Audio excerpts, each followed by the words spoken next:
Hello, I am Vishambar Sharma. Welcome to my YouTube channel.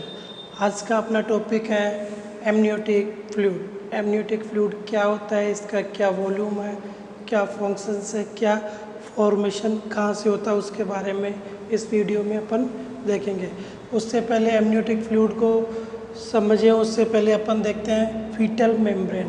Fetal membrane की बात करें तो जो फीटल मेम्ब्रेन्स होती है, टू मेम्ब्रेन्स कवर होती है। एक तो आउटर जिसको कोरियन बोलते हैं, एक इनर जिसको कि एमनियन बोलते हैं। यदि डायग्राम के माध्यम से आपको बताने की कोशिश करूँ तो जो आउटर लेयर है ये कौन सी स्टेज है, एम्ब्रियो स्टेज की बात करें अपन।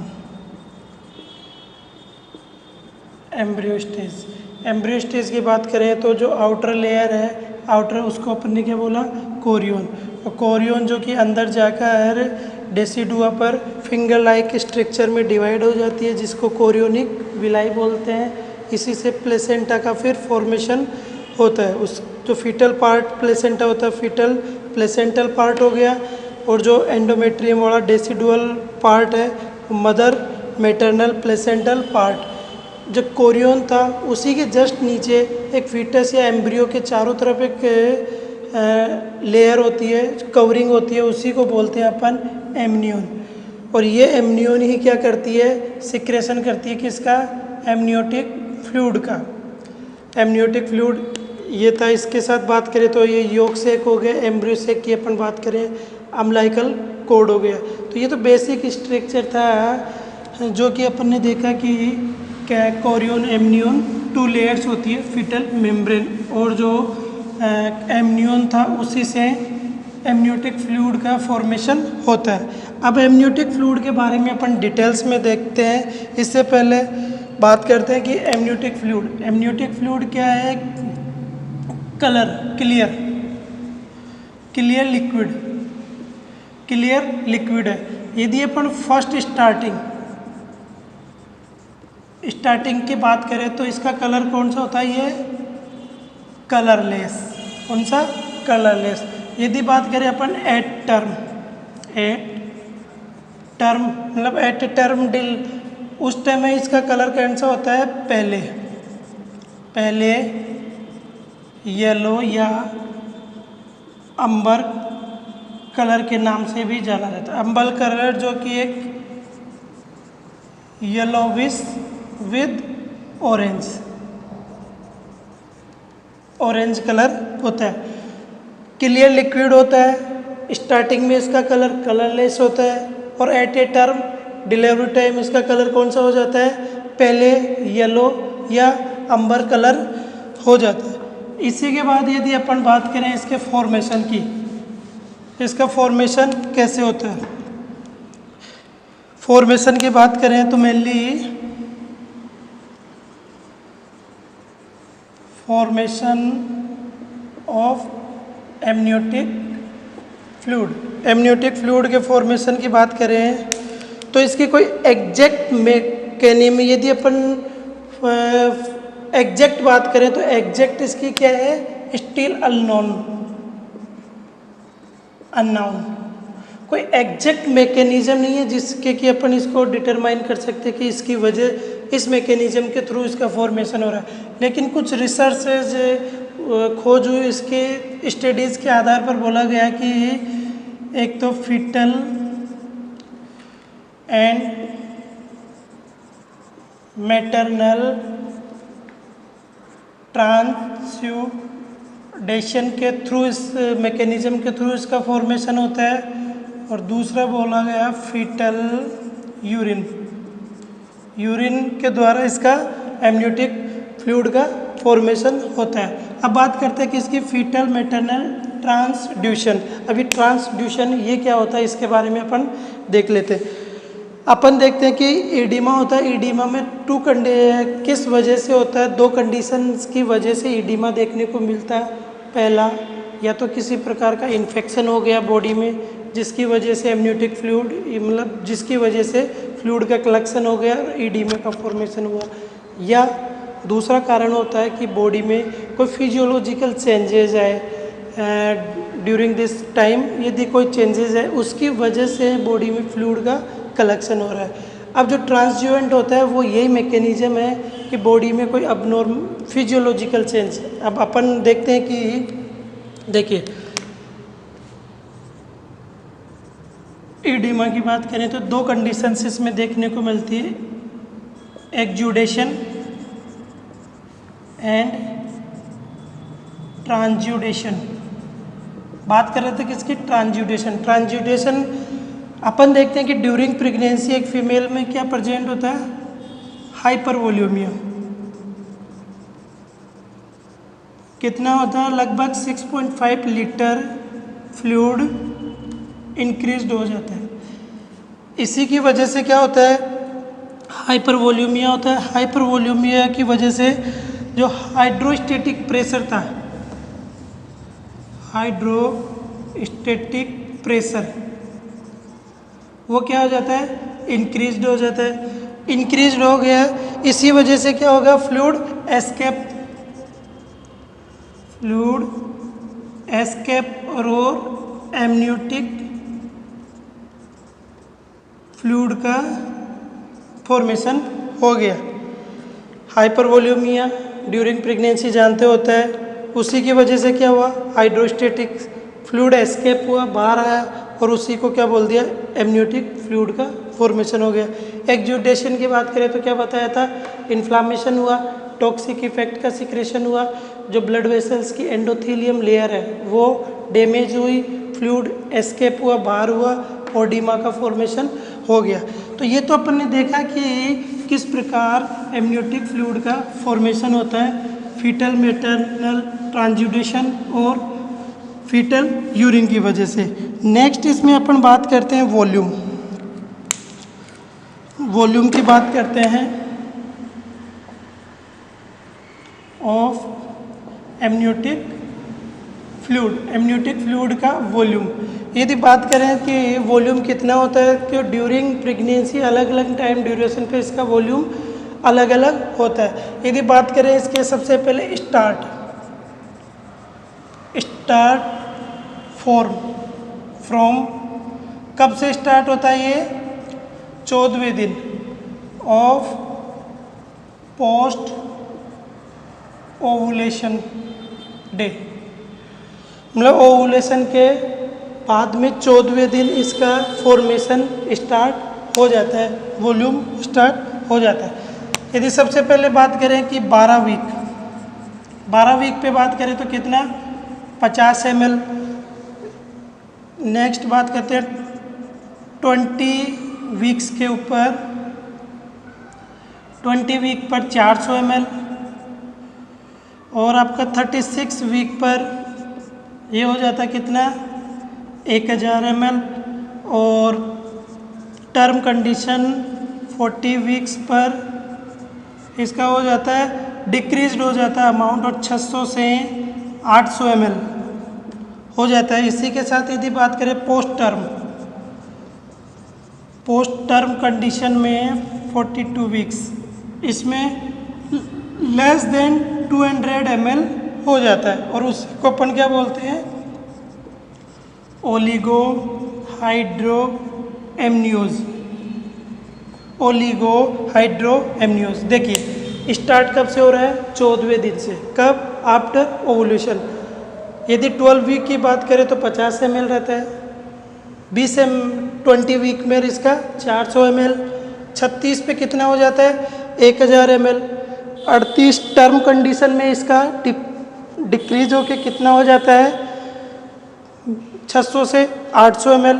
और फिर पोस्ट टर्म कंडीशन में दिए, मान लो आफ्टर 42 वीक्स की प्रेगनेंसी है तो उसमें कम होकर कितना? लेस देन 200 ml, जिसको अपन क्या बोलते हैं?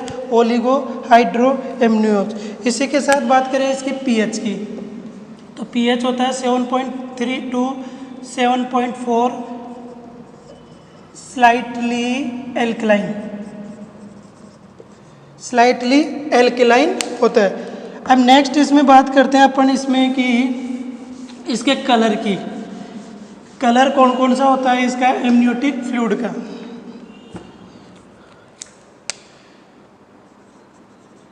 एमनियोटिक फ्लूइड कलर देखिए एमनियोटिक फ्लूइड के कलर की बात करें तो सबसे पहले तो अपन ये देखते हैं कि कलर क्यों असेस करते हैं अपन, कलर कौन कौन सी कंडीशन में असेस करते हैं। मेनली कलर जो असेस करते हैं वो क्या होता है कि मान लो कि फीटल में किसी प्रकार की अबनॉर्मलिटी या डिस्टरबेंस प्रेजेंट है तो वो डिस्टरबेंस अपन कलर के द्वारा इसको डिटरमाइन कर सकते हैं। अब जो कलर का डिटरमाइन करते हैं उसके लिए अपन क्या करते हैं, एमनियोटिक फ्लूइड को एस्पायरेट करते हैं, कुछ अमाउंट में इसको लेते हैं और फिर उसका मैकेनिज्म या स्टडी कर कर अपन कलर को डिटरमाइन करते हैं। जो अपन टेस्ट करते हैं एमनियोटिक फ्लूइड को एस्पायरेट करने के लिए, उस टेस्ट का नाम क्या है, एमनियोसेंटेसिस।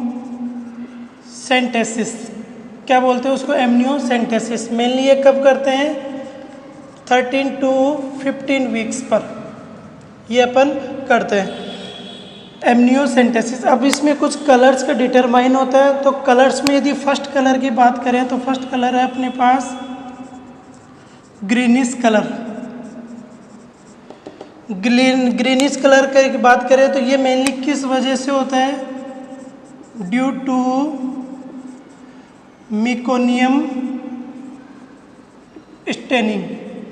मिकोनियम एस्पायरेट करने की वजह से अपन को जो कलर फाइंड आउट होगा वो कौन सा होगा, ग्रीनिश कलर। और इसमें कौन सी कंडीशन फीटस में देखने को मिलेगी, फीटस डिस्ट्रेस। फीटस डिस्ट्रेस देखने को मिलेगा। यदि नेक्स्ट कलर की बात करें तो golden colour. Golden colour, golden colour ये मेनली कौन सी अबनॉर्मलिटी में देखने को मिलेगा अपन को, RH इनकॉम्पेबिलिटी। RH इनकॉम्पेबिलिटी में अपन को गोल्डन कलर देखने को मिलेगा। यदि थर्ड कलर की बात करें अपन, ग्रीनिश येलो। ग्रीनिश येलो की बात करें तो ये मेनली पोस्ट मैच्योरिटी कंडीशन में देखने को मिलेगा। नेक्स्ट अपन बात करें डार्क कलर या टोबैको कलर, ये मेनली कौन सी कंडीशन में देखने को मिलेगा, इंट्रा यूटेराइन डेथ कंडीशन में देखने को मिलेगा। फिफ्थ के बात करते हैं डार्क रेड। डार्क रेड होता है वो मेनली कौन सी कंडीशन में,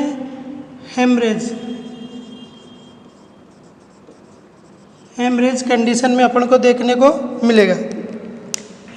देखिए अपन ने क्या देखा था, कलर का डिटरमाइन किया था किस टेस्ट के थ्रू, एमनियोसेंटेसिस टेस्ट करते हैं। कौन से वीक पर करते हैं, 13 से 15 वीक पर। और इसमें कुछ कलर्स का डिटरमाइन होता है। यदि ग्रीनिश कलर फाइंड आउट होता है तो कौन सी कंडीशन देखने को मिलेगी, फीटल डिस्ट्रेस। यदि मानो एमनियोटिक फ्लूइड का colour golden colour find out होता है तो वो कौन सी कंडीशन होगी, RH इनकॉम्पेबिलिटी कंडीशन में देखने को मिलेगा। ग्रीनिश येलो कलर अपन को कौन सी कंडीशन में देखने को मिलेगा, पोस्ट मैच्योरिटी कंडीशन में देखने को मिलेगा। डार्क या टोबैको कलर कौन सी कंडीशन में, इंट्रा यूटेराइन डेथ कंडीशन में देखने को मिलेगा। और यदि डार्क रेड अपन को एमनियोटिक फ्लूइड फाइंड आउट होता है तो कौन सी कंडीशन फीटस में देखने को मिलेगी, हेमरेज कंडीशन। तो ये तो था अपन ने क्या देखा, कलर्स, कि इसका कलर्स कौन कौन सा होता है। इसके बाद अपन देखते हैं कि अपन ने एक कंडीशन देखी थी इसके वॉल्यूम के आधार पर, ओलिगोहाइड्रोमनियोज, और एक दूसरी कंडीशन होगी पॉलीहाइड्रोमनियोज। मतलब कुछ कंडीशंस ऐसी होती है जिसमें कि एमनियोटिक फ्लूइड का वॉल्यूम अधिक हो जाता है और कम हो जाता है। तो उसके लिए अपन एक टेस्ट करते हैं, टेस्ट का नाम है AFI test, amniotic fluid index test. ये टेस्ट करते हैं। इस टेस्ट के यदि नॉर्मल रेंज की बात करें, नॉर्मल रेंज की बात करें तो इसका होता है 5 to 25 सेंटीमीटर, इसका नॉर्मल रेंज होता है। अब मेनली इस टेस्ट में करते क्या अपन, यूएसजी के अंडर में क्या करते हैं, एब्डोमेन को 4 कंपार्टमेंट में डिवाइड कर लेते हैं। Under USG abdomen divide into 4 compartment, 4 chambers या कंपार्टमेंट में डिवाइड कर लिया जाता है और फिर एमनियोटिक फ्लूइड के वॉल्यूम को असेस किया जाता है। इस दौरान 2 कंडीशन अपन को देखने को मिलेगी। इफ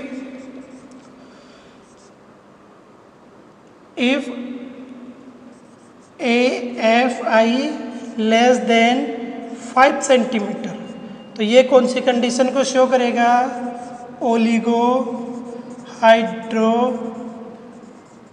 एमनियोसिस। वॉल्यूम की बात करें तो लेस देन 200 ml। दूसरी कंडीशन होगी if AFI more than 25 centimetre, वो कंडीशन होगी पॉली हाइड्रो एमनियोसिस। और वॉल्यूम की बात करें तो मोर देन 2000 ml, 2000 ml से अधिक। AF की कंडीशन से 2 कंडीशन देखने को मिलेगी। यदि एमनियोटिक फ्लूइड इंडेक्स की वैल्यू 5 सेंटीमीटर से कम है तो oligohydramnios, it means less than 200 ml। यदि AFI का वैल्यू मोर देन 25 होगा तो कौन सी कंडीशन देखने को मिलेगी, पॉलीहाइड्रोएमनियोज, मोर देन 2000 ml से अधिक। इसके बाद अपन नेक्स्ट बात करते हैं इसमें कुछ इम्पोर्टेंट पॉइंट देखिए।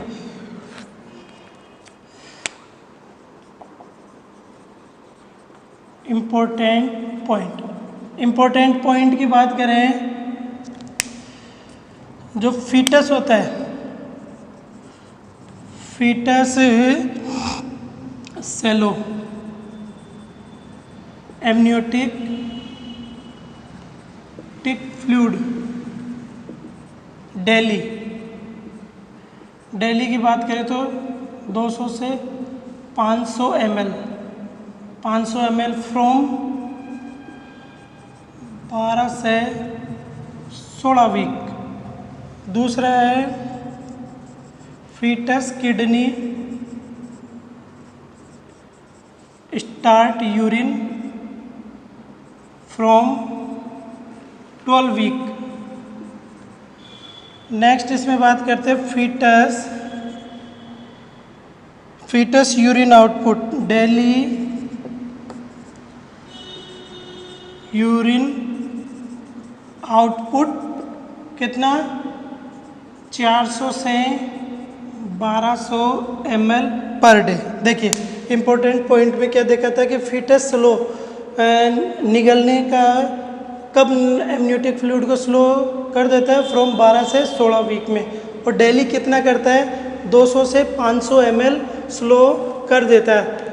इसी के बाद बात करते हैं फीटस होता है जो किडनी यूरिन का फॉर्मेशन स्टार्ट कब कर देती है, 12 वीक पर। और इसी के साथ देखा कि जो फीटस होता है डेली यूरिन का आउटपुट कितना करता है, 400 से 1200 ml। इसके साथ अपन देखते हैं इसके कुछ कंपोनेंट्स, किस से मिलकर एमनियोटिक फ्लूइड बना होता है। कंपोनेंट्स या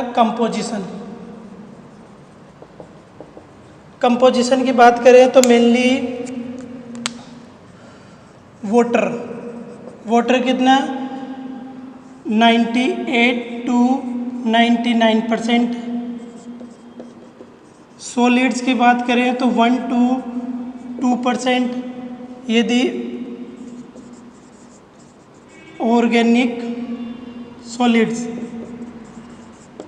सॉलिड्स में जिसमें मेनली कौन से आपका हो गया, प्रोटीन,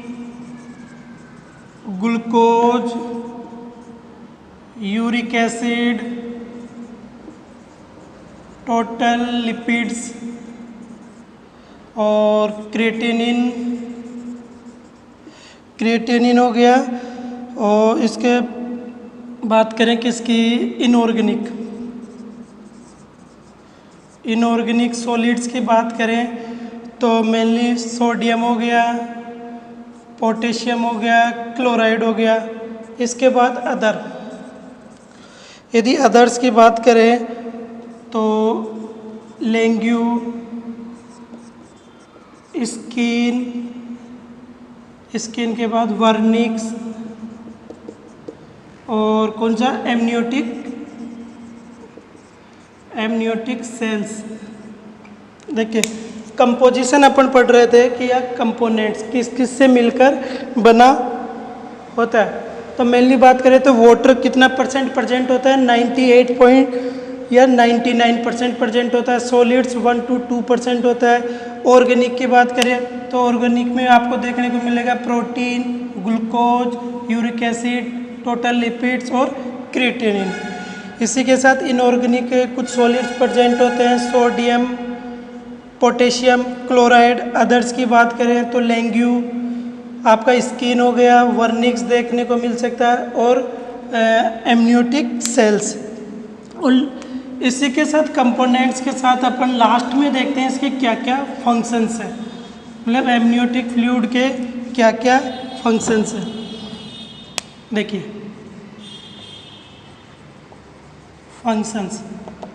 फंक्शंस की बात करें अपन तो मेनली जो इसका फंक्शंस है, प्रिवेंट, शॉक से प्रिवेंट करता है और allow to free movement of the fetus, some nutrients,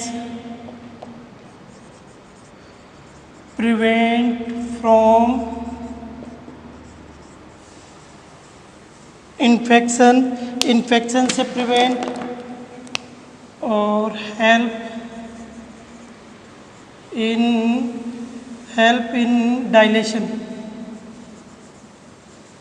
dilation of cervix during delivery. देखिए मेन फंक्शंस की बात करें तो ये किसको प्रिवेंट करता है, शॉक को प्रिवेंट करता है।